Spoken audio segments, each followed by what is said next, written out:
The President of the United States in the hospital with coronavirus. I want to thank everybody for the tremendous support. I think I'm doing very well, but we're going to make sure that things work out. Tonight, everything we know about his condition, his treatment, and the concerns of this moment. I fully expect other people in the White House will certainly have a positive test result. It's a bracing reminder to all of us that we have to take this virus seriously.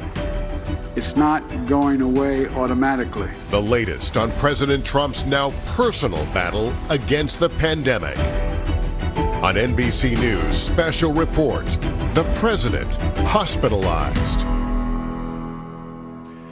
Good evening, everyone. As we come on the air tonight, the President of the United States is in the hospital. Now, one of the millions of Americans who over the course of the past year have contracted COVID-19, testing positive less than 24 hours ago for the very virus that has dominated and defined his presidency for months.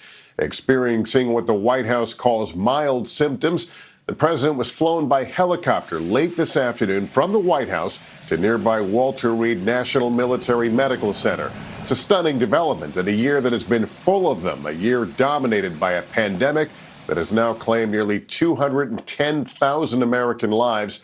And almost unbelievably, today's news comes just 32 days before the presidential election.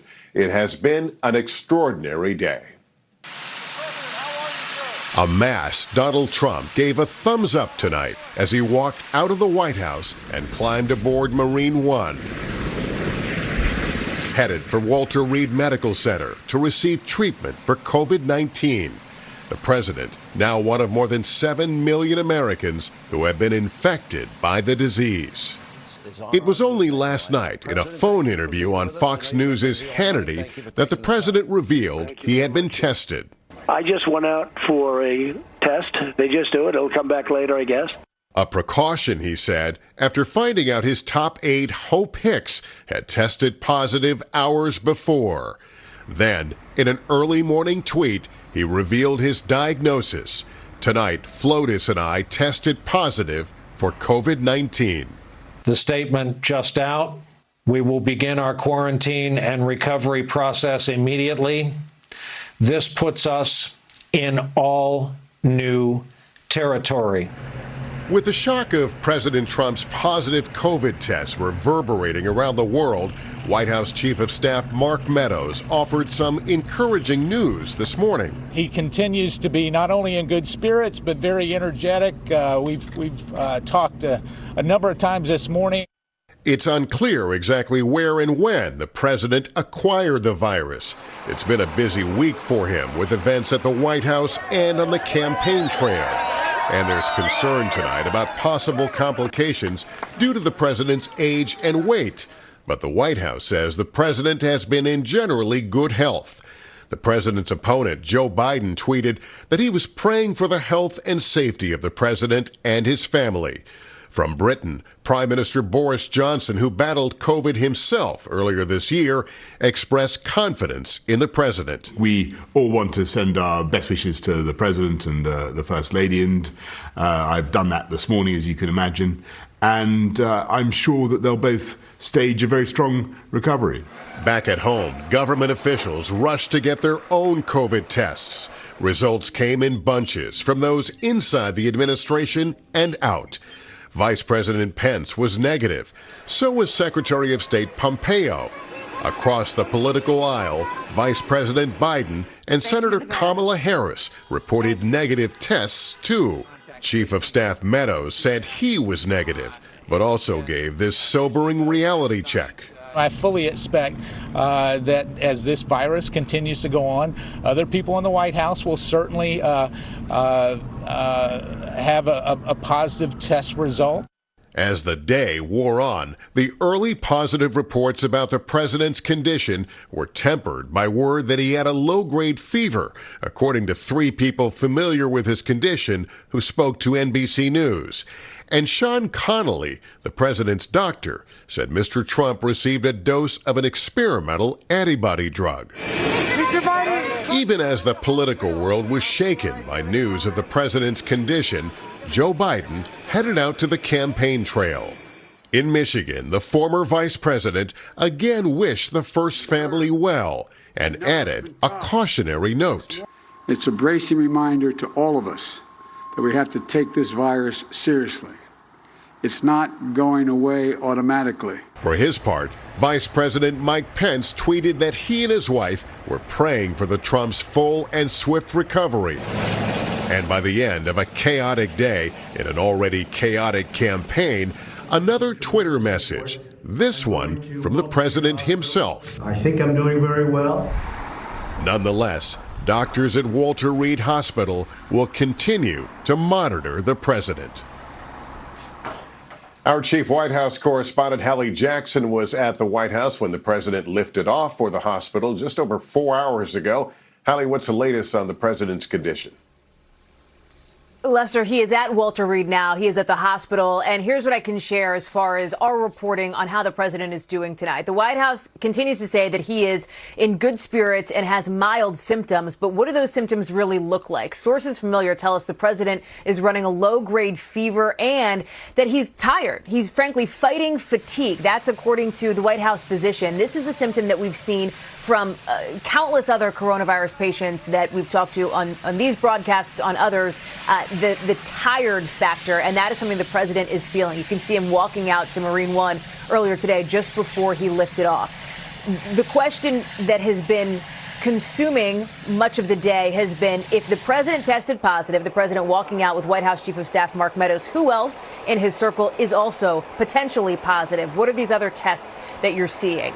We can now confirm tonight that the president's son and daughter-in-law, Eric and Laura Trump, are saying that they have tested negative for the coronavirus. This is significant because on Tuesday night, President Trump traveled, of course, to that debate in Cleveland, Ohio. He was with a number of friends, family members, aides, and advisors, and his kids, Eric and Laura, all of his adult children, had joined him. Another one of his sons, Don Jr., was out on Fox News this evening talking about this. He said he spoke to his father this morning. He says his dad rarely gets sick. Don Jr. saying that he believes that his dad will pull through and fight through this here. When you pull back, there's also some new information that we're getting tonight, Lester, about who has tested positive that had interactions with President Trump at any point when he was at the White House. And things are starting to center, at least from our reporting tonight, on an event that happened just about a week ago. I was in the Rose Garden for this event last Saturday when President Trump revealed his Supreme Court nominee, Amy Coney Barrett. This was an outdoor event in the Rose Garden. We have now learned that at least 6 people at that event have now tested positive. That includes President Trump and First Lady Melania Trump. It includes Senator Mike Lee. It also includes Senator Tom Tillis, we've confirmed tonight. Their offices saying that those 2 senators have tested positive. The president of Notre Dame was at the event, tested positive as well. And we're now hearing from the White House Correspondents Association that a journalist covering the event also tested positive, Lester. So these are some of the threads that we're following tonight as this story, frankly, continues to develop and will do so over the next several days. Yeah, alarm bell still ringing tonight. All right, Hallie, thank you. Walter Reed National Military Medical Center, just outside Washington, is one of the nation's premier military hospitals. It has had presidents as patients before, but never under quite these circumstances. NBC's Kelly O'Donnell saw President Trump arrive there this afternoon. She is there with us for us tonight. Kelly, what can you tell us about the president's treatment he'll be receiving? Good evening, Lester. At this point out on the street here outside of Walter Reed, there is a magnet for interested parties, critics of the president and some of his supporters. On the corner behind me here, for the last hour or so, there are Trump supporters who've been waving flags. There's been a lot of noise here on the street, not ideal for a patient who is trying to get some rest. There have been horns blaring and a lot of activity as people are drawn here because of the president's arrival. At Walter Reed, what the president gets is something that is different than every other patient. It's a different kind of facility, and it's one that is rarely used because it's reserved only for a president. And seldom have we seen our presidents hospitalized. The complex of rooms that belong to the presidential suite include not only a place for the president to sleep and rest and get medical treatment, but there are also office spaces and a conference room so the business of government can carry on there, and also a separate kitchen so the president's food can be carefully monitored. All of those features provide security. This is a military base involving several of the branches, both Navy and Army and so forth. And it is a place with complex medical equipment and expertise. So the president will have a team of experts who are treating him here. And it also provides a difference from caring for himself or to be cared for at the White House in the executive residence, where civilians would be potentially exposed. The White House staff, for example, many of them serving for decades in the White House, are civilians who would not have the medical knowledge and could be exposed to active coronavirus inside the White House residence. Also, law enforcement and Secret Service and political appointees who would interact with the president. So here, by coming to Walter Reed early and staying at least a few days, the president will get the combination of security, medical care, privacy, and a chance to carry on his duties, which is very important for the White House, very important for a president who's just 30 days away from an election. So tonight, he is the first patient, and he's the commander-in-chief being cared for by the military's finest medical professionals. Lester? All right, Kelly O'Donnell, thanks for letting us step back from that traffic there in a busy intersection. Thank you.